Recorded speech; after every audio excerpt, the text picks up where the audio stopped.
बिस्मिल्लाहिर्रहमानिर्रहीम। बेटा इस वीडियो में हम ट्रैकियोफाइट्स की सेकंड और थर्ड सब डिवीजन कवर करेंगे। पिछली वीडियो में या लास्ट लेक्चर में जो पहली सब डिवीजन है सैलोप्सिडा वो मैं आपको कवर करवा चुकी हूँ। तो सैलोप्सिडा के बारे में हमने क्या पढ़ा था कि वो प्लांट्स 395 मिलियन ईयर्स अगो अर्थ में मौजूद थे। सैलोप्सिडा के 10 मिलियन ईयर्स के बाद ये जो सेकंड सब डिवीजन है जिसको कहा जाएगा लाइकोप्सिडा या इनको क्लब मॉसेस कहा जाता है, ये अपेयर हुए। सैलोप्सिडा के 10 मिलियन ईयर्स बाद लाइकोप्सिडा अपेयर हुए और आज तक इनके 5 जेनरा आर स्टिल अलाइव। इनके 5 जीनस जो हैं प्लांट्स के आज भी जिंदा हैं, आज भी मौजूद हैं, जिनमें से 2 लिविंग जीनस की यहाँ पे एग्जांपल दी हुई है, that is Selaginella and Lycopodium. Selaginella and Lycopodium क्या है? ये एग्जांपल हैं लिविंग जेनरा ऑफ लाइकोप्सिडा के। तो ये जो आपको डायग्राम नजर आ रही है ये है लाइकोपोडियम की। सभी प्लांट्स की तरह हर ग्रुप, हर क्लास, हर सब डिवीजन की तरह यहाँ पे भी स्पोरोफाइट जनरेशन होगी और गैमेटोफाइट जनरेशन होगी। ट्रैकियोफाइट है चूंकि ये तो हमने पढ़ा है कि ट्रैकियोफाइट्स में sporophyte is dominant while gametophyte is reduced. तो आपको जो ये वाज़ेह विजिबल स्ट्रक्चर नजर आ रहा है ये क्या है? ये स्पोरोफाइट है, जबकि गैमेटोफाइट इज रिड्यूस्ड। बात करें इनकी कैरेक्टरिस्टिक्स की तो इनके कैरेक्टर्स जो हैं, जो पिछली सब डिवीजन है सैलोप्सिडा पहली सब डिवीजन, उससे थोड़े ज़्यादा एडवांस होंगे। इन्होंने उससे थोड़ी ज़्यादा तरक्की कर ली है।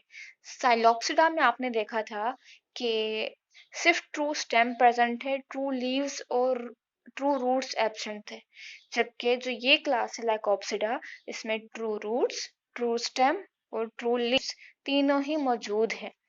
यहाँ पे जो लीव्स हैं, कुछ कुछ लीव्स में खास किस्म का स्ट्रक्चर प्रेजेंट है। उस खास किस्म के स्ट्रक्चर को कहा जाएगा स्पोरेंजियम। ये जो आपको डायग्राम नजर आ रही है, मैंने क्या कहा है? ये है लाइकोपोडियम की, मतलब एक लाइकोप्सिडा है और ये है स्पोरोफाइट। इस स्पोरोफाइट में रूट भी है, इसमें स्टेम भी है और इसमें लीव्स भी होंगे। तो कुछ कुछ जो लीव्स हैं उन लीव्स में एक खास किस्म के स्ट्रक्चर्स प्रेजेंट है जिनको हम कहेंगे स्पोरेंजियम। देखिए बेटा, आप पढ़ते हुए आए हैं कि स्पोरोफाइट से हमेशा स्पोर्स प्रोड्यूस होंगे। तो ये जो स्पोरोफाइट है ये पूरा डिप्लॉयड है। इसमें मियोसिस के थ्रू स्पोर्स प्रोड्यूस होंगे। किसमें? एक खास स्ट्रक्चर में जिसको स्पोरेंजियम कहेंगे, और वो स्पोरेंजियम प्रेजेंट है कुछ लीव्स के पास, लीव्स में मौजूद है। तो अगर ये स्टेम है और ये लीव्स है तो लीव्स में ये स्पोरेंजियम प्रेजेंट है जहां मियोसिस के थ्रू स्पोर्स बनेंगे। तो इन रिप्रोडक्टिव लीव्स को, इन फर्टाइल लीव्स को नाम दिया जाता है स्पोरोफाइलस का।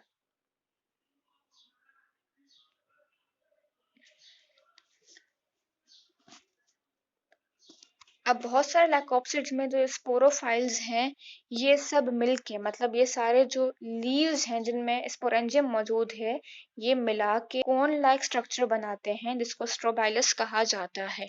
तो ये जो आपको स्ट्रक्चर नजर आ रहा है, क्लब शेप्ड कोन जो आपको नजर आ रही है, कैसे बनी है? ये बनी है बहुत सारे स्पोरोफाइलस, या यूं कहें कि रिप्रोडक्टिव लीव्स के मिलने से ये कोन लाइक स्ट्रक्चर बना है। और ये कोन लाइक स्ट्रक्चर जो है क्लब शेप्ड है, तभी लाइकोप्सिडा को क्लब मोसिस भी कहा जाता है। बात करें अगर रिप्रोडक्शन की तो हम दोनों का जिक्र करेंगे, लाइकोपोडियम का भी और स्लेजिनेला का भी। इनके डिफरेंसेस हैं कुछ, जरा गौर से सुनिएगा, ये आपको बात समझ में आएगी तो आगे आपको एवोल्यूशन ऑफ सीड भी समझ में आएगा और कुछ टर्म्स हैं वो भी समझ आएंगे। बेटा जो लाइकोपोडियम है इसमें बनते हैं जो स्पोर्स वो सारे एक जैसे हैं, मतलब एक ही किस्म के स्पोर्स बनेंगे सारे सेम।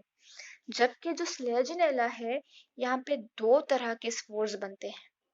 और पीछे हमने क्या पढ़ा है कि स्पोर्स स्पोरोफाइट से बनते हैं और जिस रिप्रोडक्टिव स्ट्रक्चर से बनते हैं उसको स्पोरेंजियम कहते हैं। जब लाइकोपोडियम में सारे स्पोर्स सेम हैं, एक ही जैसे स्पोर्स बन रहे हैं, तो यहाँ पे ये स्पोर्स बनेंगे एक ही स्पोरेंजियम में, इसके अंदर है ये सारे स्पोर्स। तो जब भी ये सारे स्पोर्स यहाँ से रप्चर होकर जर्मिनेट होंगे, इनसे बनेगा गैमेटोफाइट। और उस गैमेटोफाइट में मेल और फीमेल सेक्स ऑर्गन्स दोनों प्रेजेंट होंगे, एंथ्रीडियम भी और आर्किगोनियम भी। एक ही जैसे सारे स्पोर्स हैं, ठीक है, एक ही स्पोरेंजियम में सारे बनेंगे क्योंकि सब सिमिलर हैं, स्पोरेंजियम भी सेम होगा। रप्चर होकर जब भी ये स्पोर जर्मिनेट होंगे तो इनसे एक स्पोर जर्मिनेट होगा तो उसे एक गैमेटोफाइट बनेगा और उसमें मेल और फीमेल दोनों पार्ट मौजूद हैं। मतलब लाइकोपोडियम में मेल और फीमेल अलग नहीं होते बल्कि एक ही प्लांट में मौजूद हैं। बात करूं अगर मैं स्लेजिनेला की, तो मैं कह रही हूँ कि यहाँ पे दो तरह के स्पोर्स हैं, मतलब दो अलग अलग स्पोर्स हैं। जब दो अलग किस्म के स्पोर्स हैं तो जाहिर सी बात है ये अलग रिप्रोडक्टिव स्ट्रक्चर में बन रहे होंगे, अलग स्पोरेंजियम में होंगे। तो बिल्कुल ऐसा ही है, टू डिफरेंट स्पोरेंजियम में। एक तरह के जो स्पोरेंजियम है इसको कहा जाता है मेगा स्पोरेंजियम, जिसमें बनते हैं मेगा स्पोर्स। हमने कहा दो तरह के स्पोर्स हैं, तो एक किस्म के जो स्पोर्स हैं उनको मेगा स्पोर्स कहते हैं और वो बनते हैं खास किस्म के रिप्रोडक्टिव स्ट्रक्चर में जिसको मेगा स्पोरेंजियम कहा जाएगा। जब मेगा स्पोरेंजियम रप्चर होगा और मेगा स्पोर्स कहीं जाकर रिलीज होंगे तो उनसे सिर्फ बनेंगे फीमेल गैमेटोफाइट जिसमें मौजूद हैं सिर्फ फीमेल सेक्स ऑर्गन्स आर्किगोनिया। ये तुमने पहली तरह के स्पोर्स की बात कर ली। इनमें दूसरी तरह के स्पोर्स भी प्रेजेंट हैं, उनको कहा जाता है माइक्रोस्पोर्स। मेगा बड़ा था, माइक्रो मतलब स्मॉल स्पोर्स बनते हैं माइक्रोस्पोर्स। और ये जिस खास रिप्रोडक्टिव स्ट्रक्चर में बन रहे हैं उसको कहा जाएगा माइक्रोस्पोरेंजियम। तो मेगास्पोर्स के लिए भी अलग स्पोरेंजियम है, मेगास्पोरेंजियम, और जो माइक्रोस्पोर है उनके लिए भी एक अलग स्पोरेंजियम है, मतलब माइक्रोस्पोरेंजियम। तो जब माइक्रोस्पोरेंजियम होगा, माइक्रोस्पोर्स रिलीज होंगे तो माइक्रोस्पोर्स से मेल गैमेटोफाइट बनेगा जिसमें मेल सेक्स ऑर्गन्स या एंथ्रीडियम मौजूद होंगे।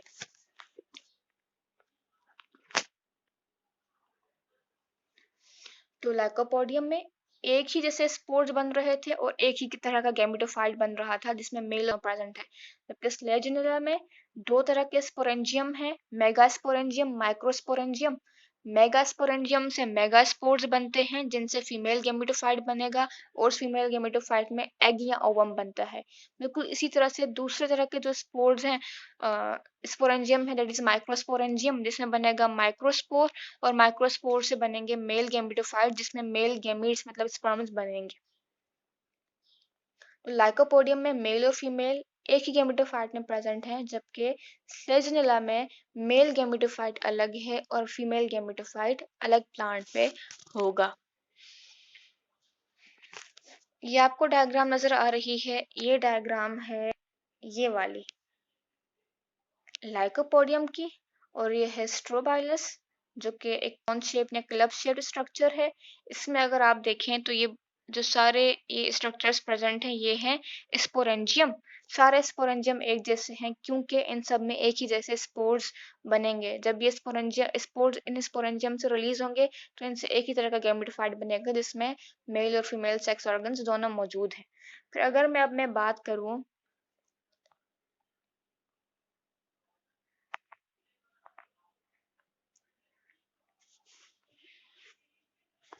स्लेजिनेला की, तो हमने देखा है कि स्लेजिनेला में दो तरह के स्पोरेंजिया हैं। एक है ये माइक्रोस्पोरेंजिया और दूसरे हैं मेगास्पोरेंजिया। मजीद जूम करती हूँ इसको।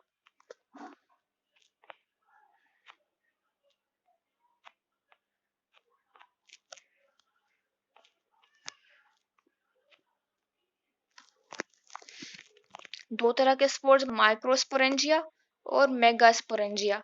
जो माइक्रोस्पोरेंजिया हैं इनके अंदर माइक्रोस्पोर्स बनेंगे और जो मेगास्पोरेंजिया हैं इनके अंदर मेगास्पोर्स बनेंगे। माइक्रोस्पोर्स से आगे जाकर मेल गैमेटोफाइट बनेगा जिसमें मेल सेक्स ऑर्गन्स होंगे, और ये वाले स्पोर्स जब जर्मिनेट होंगे मतलब मेगास्पोरेंजियम से निकलकर मेगास्पोर्स कहीं जर्मिनेट हुए तो उनसे फीमेल गैमेटोफाइट बनेगा जिसमें फीमेल सेक्स ऑर्गन्स मौजूद होंगे। तो लाइकोपोडियम में सारे स्पोरेंजियम एक जैसे हैं और यहाँ पे two types of sporangium present है क्योंकि यहाँ पे दो तरह के स्पोर्स हैं, माइक्रोस्पोर्स और मेगास्पोर्स। तो लाइकोपोडियम ऐसा प्लांट जिसमें सेम स्पोर्स प्रेजेंट हैं और एक ही गैमेटोफाइट बनता है जिसमें बोथ मेल और फीमेल सेक्स ऑर्गन्स प्रेजेंट हैं। ऐसे प्लांट को कहा जाएगा होमोस्पोरस और इस प्रोसेस को कहा जाता है होमोस्पोरी। जबकि ऐसे plants like Selaginella that produces both spores, दो तरह के स्पोर्स बनते हैं, मेगा स्पोर्स और micro spores. Mega spores female है और माइक्रो स्पोर्स से फीमेल मेल गैमेटोफाइट बनेगा। मतलब इन शॉर्ट इन दोनों से अलग अलग गैमेटोफाइट बने, सेपरेट हो मेल और फीमेल सेक्स ऑर्गन, तो ऐसे प्लांट्स को हेटेरोस्पोरस कहा जाता है और इस प्रोसेस को हम कहेंगे हेटेरोस्पोरी।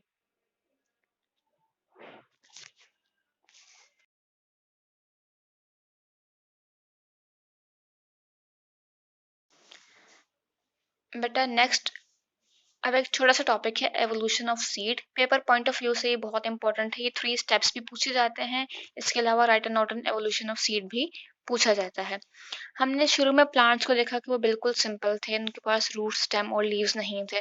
फिर हम ट्रैक्योफाइट्स पे आए और हमने देखा कि आहिस्ता आहिस्ता स्टेम का आना, फिर रूट का आना और लीव्स कैसे इवॉल्व हुए, हमने ये भी देख लिया। अब जो ट्रैक्योफाइट्स में फिफ्थ सब डिवीजन है स्पर्मोप्सिडा, वो बहुत ही एडवांस्ड है और उनको सीड प्लांट्स कहा जाता है। इसका मतलब 500 में से जो आखिरी सब डिवीजन है वहां बीज या सीड बनेगा, और वो 5वीं सब डिवीजन क्या है, बहुत ही एडवांस और सक्सेसफुल लैंड प्लांट्स है। अब सीड वहां अचानक से नहीं बन गया, बल्कि सीड बनने में बहुत टाइम लगा, आहिस्ता आहिस्ता सीड की एवोल्यूशन हुई और सीड बनना स्टार्ट हो गया था सब डिवीजन लाइकोप्सिडा से। सीड बनने में 3 स्टेप्स है। फर्स्ट स्टेप जो सीड के एवोल्यूशन में था वो है हेटेरोस्पोरी। क्या है पहला स्टेप? हेटेरोस्पोरी। हेटेरो का मतलब है डिफरेंट और स्पोरी का मतलब है स्पोर, मतलब डिफरेंट स्पोर्स बनना। इससे पहले जो भी प्लांट्स थे वो सब थे होमोस्पोरस, मतलब एक ही तरह के स्पोर्स बनते, वो रिलीज होते, पेरेंट बॉडी से अलग होकर निकलते और उनसे एक ही गैमेटोफाइट बनता। उस गैमेटोफाइट में मेल पार्ट और फीमेल पार्ट दोनों मौजूद थे। लेकिन हेटेरोस्पोरी में क्या है, 2 तरह के स्पोर्स बनेंगे, एक छोटे स्पोर्स और दूसरे बड़े स्पोर्स। जो छोटे स्पोर्स हैं इनको माइक्रोस्पोर कहा जाएगा और जो बड़े स्पोर्स हैं इनको मेगास्पोर्स कहा जाएगा। छोटे स्पोर्स जिस रिप्रोडक्टिव स्ट्रक्चर में बनेंगे उसको माइक्रोस्पोर कहते हैं, और जो मेगास्पोर जिस रिप्रोडक्टिव स्ट्रक्चर में बनते हैं उसको मेगास्पोरेंजियम कहते हैं। तो पहला स्टेप तो हो गया हेटेरोस्पोरी का। उसके बाद है development of integument for the production of megasporangium. अभी हमने देखा मेगास्पोरेंजियम वो स्ट्रक्चर है जिसके अंदर मेगास्पोर्स बनते हैं। तो मेगास्पोरेंजियम के अराउंड आहिस्ता आहिस्ता एक मेम्ब्रेन, एक लेयर बनना स्टार्ट हुई। इस लेयर का नाम है इंटेगुमेंट और इसका काम था मेगास्पोरेंजियम को प्रोटेक्शन प्रोवाइड करना। तीसरा स्टेप है retention of mature megaspore in sporangia to develop female gametophyte. मतलब कि हमने देखा कि माइक्रोस्पोर और मेगास्पोर ये दोनों ही पेरेंट बॉडी से रिलीज होते हैं और रिलीज होकर मेल और फीमेल गैमेटोफाइट बना रहे थे। माइक्रोस्पोर से मेल गैमेटोफाइट बनता है, मेगास्पोर से फीमेल गैमेटोफाइट। ये हम स्लेजनेला में देख चुके हैं। लेकिन तीसरा स्टेप एवोल्यूशन में क्या हुआ कि वो जो मेगास्पोर रिलीज होकर मेल गैमेटोफाइट फीमेल गैमेटोफाइट बना रहे थे, अब वो रिलीज नहीं होंगे, बल्कि पेरेंट बॉडी में ही के साथ ही अटैच रहेंगे, पेरेंट बॉडी में ही रिटेन रहेंगे। तो मेगास्पोरेंजियम भी वही है, उसके अंदर मेगास्पोर भी मौजूद है और उसको भी प्रोटेक्शन प्रोवाइड की जाती है थ्रू इंटेगुमेंट्स। तो in Slegionella, 2 types of spores, microspores और megaspores are produced. इस प्रोसेस को हेटेरोस्पोरी कहते हैं। ठीक है, तो स्लेजनेला से ही हेटेरोस्पोरी स्टार्ट हो गई थी और आगे जाकर जब प्लांट्स बने थे उनमें सीड इवोल्व हो गया। तो हेटेरोस्पोरी जो है ये मेन रीजन है for the evolution of seed. Microspore से हमने देखा कि मेल गैमेटोफाइट बनते हैं और मेल गैमीट्स, और मेगास्पोर से फीमेल गैमेटोफाइट और उससे एग बनना है। तो in seed plants megaspores remain in sporangia. आखिर में जो सीड प्लांट्स आए हैं स्पर्मोप्सिडा, उसमें जो मेगास्पोर है वो मेगास्पोरेंजियम के ही अंदर रहता है, रिलीज नहीं होता और कवर्ड है मेम्ब्रेन से, जिनको हम इंटेगुमेंट्स कहेंगे। Megaspores develop into female gametophyte और वो वहीं पेरेंट बॉडी के साथ ही अटैच हुआ हुआ जो मेगास्पोर है वहीं पे फीमेल गैमेटोफाइट बनाएगा और उस फीमेल गैमेटोफाइट को भी प्रोटेक्शन प्रोवाइड की हुई है थ्रू इंटेगुमेंट्स। तो यहाँ पे ये डायग्राम आपको नजर आ रही होगी, यहाँ पे एवोल्यूशन ऑफ सीड को दिखाया गया है कि पहले जो सीड थे वो होमोस्पोरस थे, मतलब एक ही, सॉरी, पहले जो स्पोर्स थे, सीड नहीं स्पोर्स थे, वो होमोस्पोरस थे। सारे स्पोर्स एक जैसे थे और एक ही रिप्रोडक्टिव स्ट्रक्चर स्पोरेंजियम में इनक्लोज थे। इन होमोस्पोरस प्लांट्स के बाद हेटेरोस्पोर प्लांट आए, जिनमें दो तरह के स्पोर्स बने, माइक्रोस्पोर्स और ये दूसरे मेगास्पोर्स। माइक्रोस्पोर्स से बनता है मेल गैमेटोफाइट और मेगास्पोर से बनता है फीमेल गैमेटोफाइट। फिर आहिस्ता आहिस्ता ये हुआ कि ये जो बहुत सारे मेगास्पोर्स बने हैं उनका नंबर कम हो गया।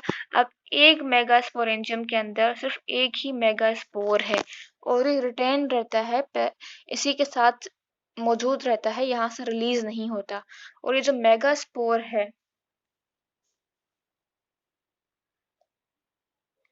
इस मेगास्पोर के अराउंड एक मेम्ब्रेन या लेयर बनेगी, उसको हम इंटेगुमेंट कहेंगे।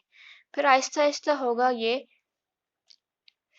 कि ये जो बीच में मेगास्पोर है इससे बनेगा फीमेल गैमेटोफाइट। ये फीमेल गैमेटोफाइट बना है और इसका भी प्रोटेक्शन प्रोवाइड करने के लिए ये इंटेगुमेंट्स बने हैं। तो इस तरह से सीड की एवोल्यूशन हुई है। यही सारे पार्ट्स हम आगे सीड में देखेंगे।